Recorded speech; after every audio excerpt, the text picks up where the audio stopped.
gonna try to strip the thread.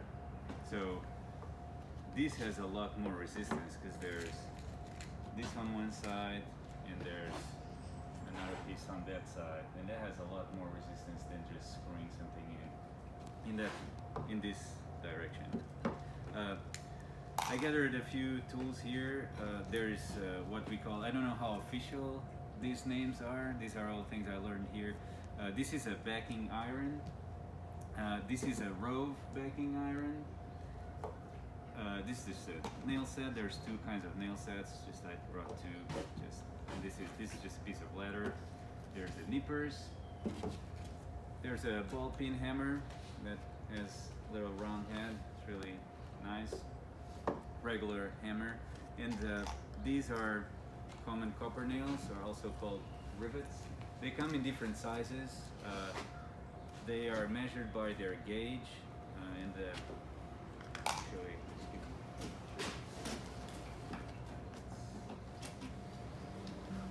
it's pretty confusing just because the thicker they get, the lower the number. But that's you can kind of test it here. It's measured by gauge. So this is size 8 and this is a 10. So you can see this is skinnier. And you know, sometimes when we need to rivet something, we need something really big, we can always make it. It's basically a piece of rod with a head, so you can always make the head to fit it where you want it. When you I'm sorry, those are just copper. Is that right? Yeah, common copper nails, and they're really they're used for roofing too. So when you select, I mean, you can look at the catalog, or you know, these days there's a lot of online, so it's nice that they have a picture. But they have different size heads too. So you know, some of them say roofing common copper nail, and those have just a bigger head. And they don't look. I think they don't look as nice, but you know, they'll do the same job. And you normally order them by weight, by pound. What's this called again? This is again. You can talk to Nina. Taught me this stuff, so you can talk to her about this. This is a Rove backing iron, and you'll see what that's. Yeah. So Rove set. Yeah. These little guys here that look like washers are called Roves. Yeah, they're slightly you know, when you don't have anything else, sure, you can use a washer, but these are slightly different, and they fit better.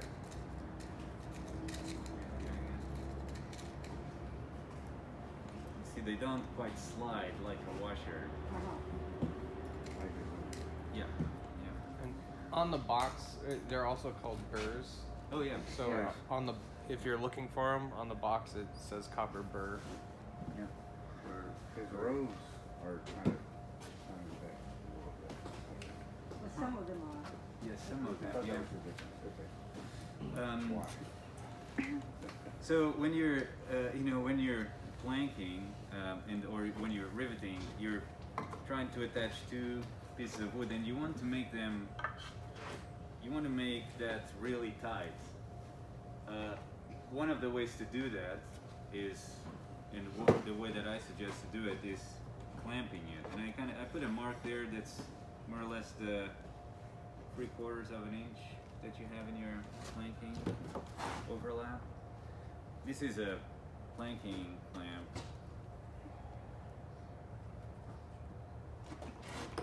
So you want that.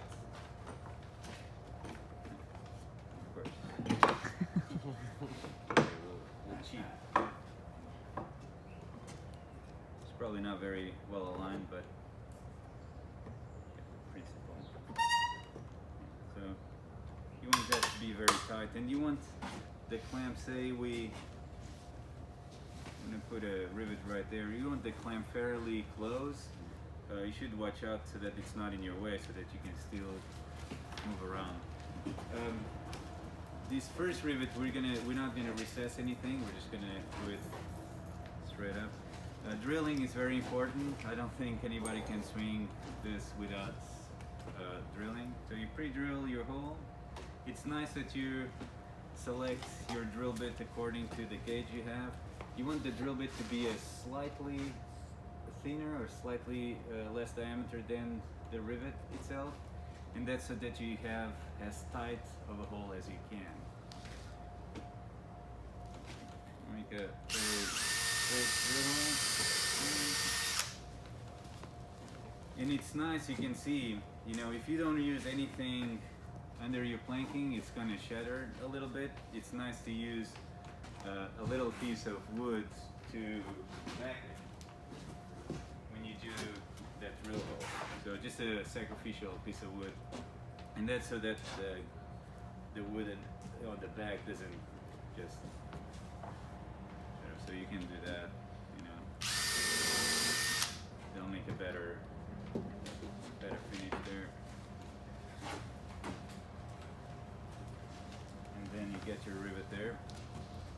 Hammer it in.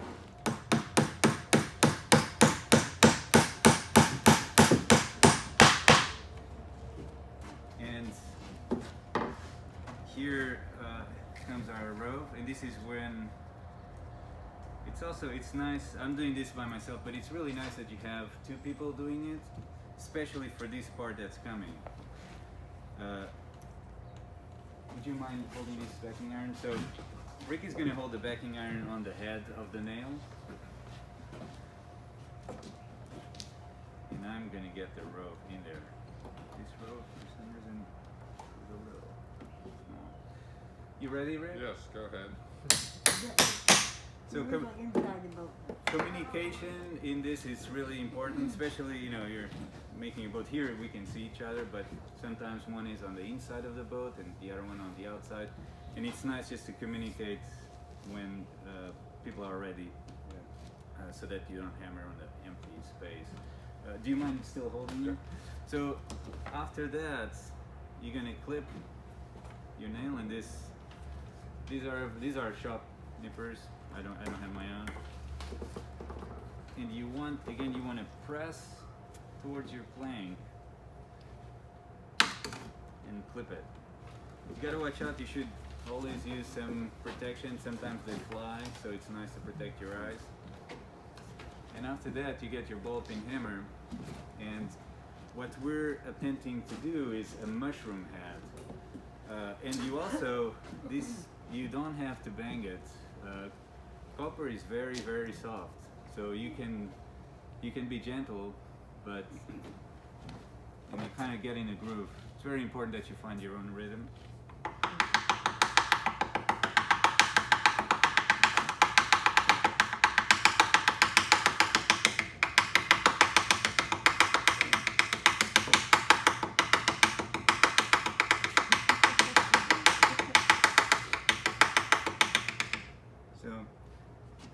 And as I'm doing it, I'm trying to go around the head, kind of hitting it in different directions, and that's what makes a mushroom head there.